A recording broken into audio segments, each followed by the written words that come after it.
What a sensational victory.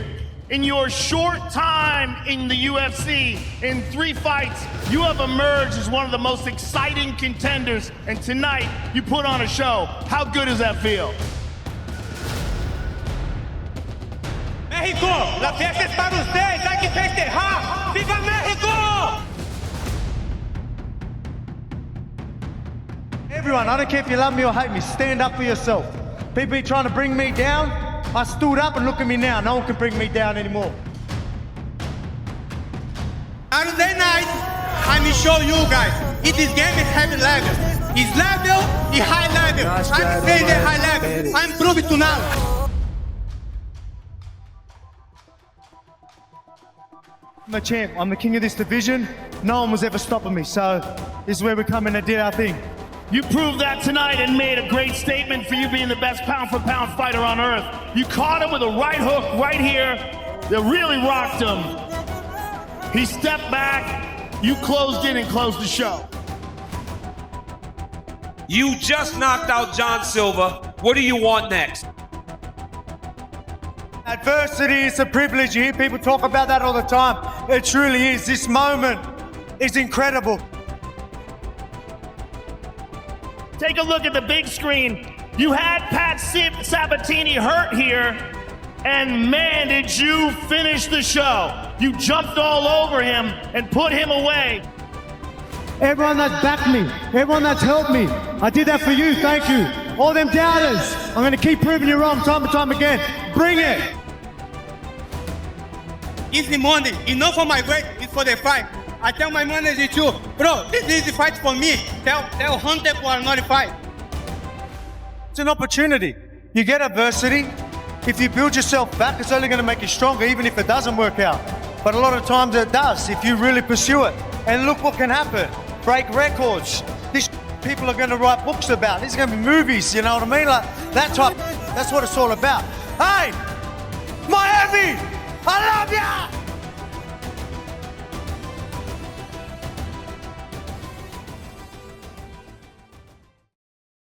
We're at the main event of UFC 325, the rematch between Alexander Volkanovski and Diego.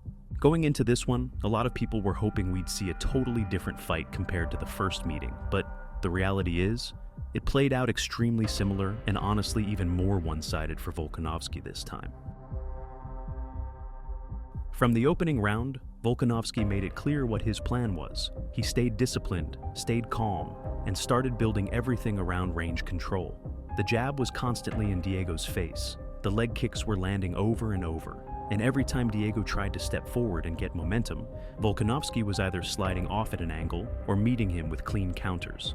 One of the biggest differences this time was the direction Volkanovski used to exit.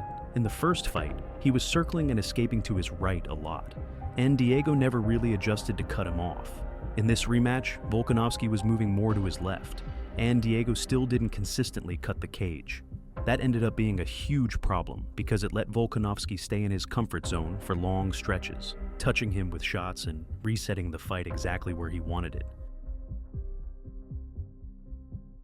And that's the thing with Volkanovski. Even though he's not the taller guy in most of these matchups, he's still the one who controls distance. He gets people reacting to feints, he disrupts timing, and he keeps opponents at the end of his punches and kicks. Diego had moments early where he tried to pressure and make it physical, but Volkanovski's positioning and shot selection kept shutting those moments down. Now, to give Diego credit, he did have the biggest moment of the entire fight. In round 3, Diego landed a clean right hand that dropped Volkanovski. For a second, it looked like the fight could flip completely. The crowd reacted, Diego surged forward, and it felt like we might finally get that chaos moment that changes everything. But he couldn't finish it. Volkanovski recovered quickly, stayed composed, and didn't panic. He tied up when he needed to, got his feet back under him, and within moments he was right back to doing what he had been doing all fight, controlling range, scoring clean shots, and forcing Diego to chase. And that missed opportunity ended up costing Diego badly, because after that, Volkanovski started pulling away even more. He went back to the jab, he went back to the leg kicks. He kept mixing in the threat of takedowns just enough to make Diego hesitate. Even when Volkanovski wasn't fully committing to wrestling, the threat itself mattered. because when an opponent has to respect the possibility of a shot, their forward pressure becomes more cautious, and their striking becomes less free. Diego still had moments where he landed here and there, especially off counters, but it never felt like he could take over extended stretches. Volkanovski was the one landing the cleaner, more consistent work, and he was doing more visible damage with his hands. By the time the later rounds arrived, it honestly felt like Volkanovski was fully settled into the rhythm. Diego was still trying to find a big moment, but he was running into the same problems repeatedly. Not cutting off angles, eating jabs while stepping in, and getting tagged when he tried to force exchanges. That's why the scorecards told the story they did. Volkanovski won by unanimous decision, and this time it looked like an even clearer win than the first fight.